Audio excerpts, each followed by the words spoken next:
माँ दुर्गा का वरदान। जय माँ अम्बे, हमारी गलतियों को क्षमा करें और हम पर दया करें। निशा आंखें बंद किए माँ दुर्गा के सामने खड़ी थी। माँ प्रणाम करने के लिए झुकी ही थी कि निशा धीरे से प्रसाद की थाली से पेड़ा उठा लेती है। माँ ने तुरंत देख लिया, निशा फिर से प्रसाद चुराने लगी। कितनी बार कहा है, भूख पर काबू पाना सीखो। कल को ससुराल जाओगी तो वहाँ कैसे निभाओगी। निशा ने मासूमियत से कहा, माँ आप तो जानती हो कि मैं भूख बर्दाश्त नहीं कर पाती।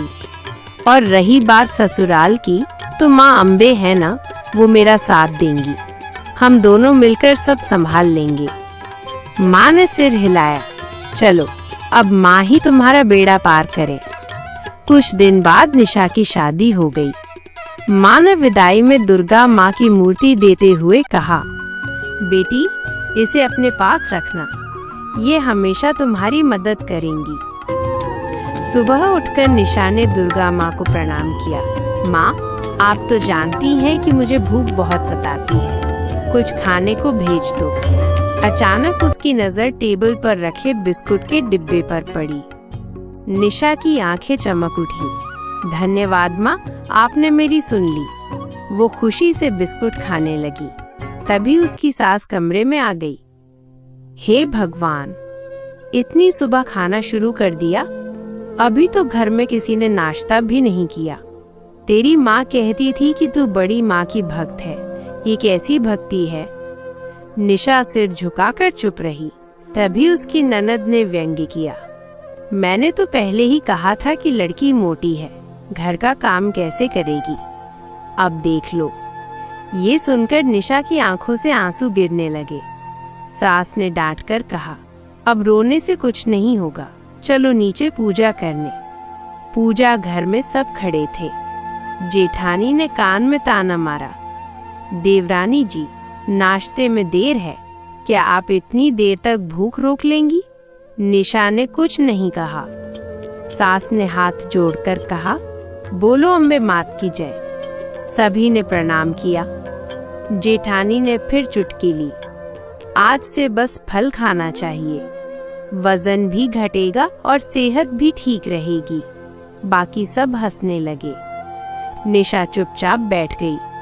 तभी पति ने कहा, मुझे शहर जाना है, कल लौटूंगा।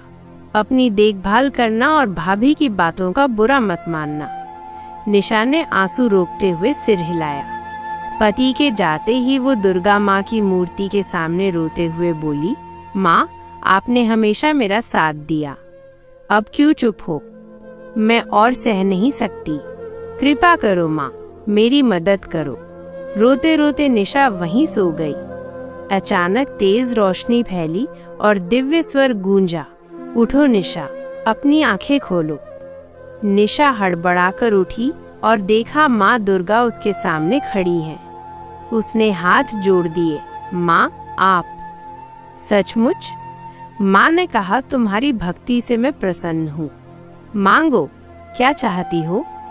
निशा बोली, माँ मेरी भूख के कारण लोग मजाक उड़ाते हैं, मुझे ऐसा वरदान दो कि मुझे कभी भूख न लगे, मैं बिना खाए भी स्वस्थ रह सकूं।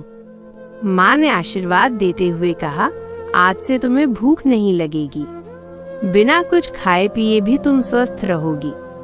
रोशनी धीरे धीरे विलीन हो गई। निशा चौंक कर उठी। ये सपना था या सच?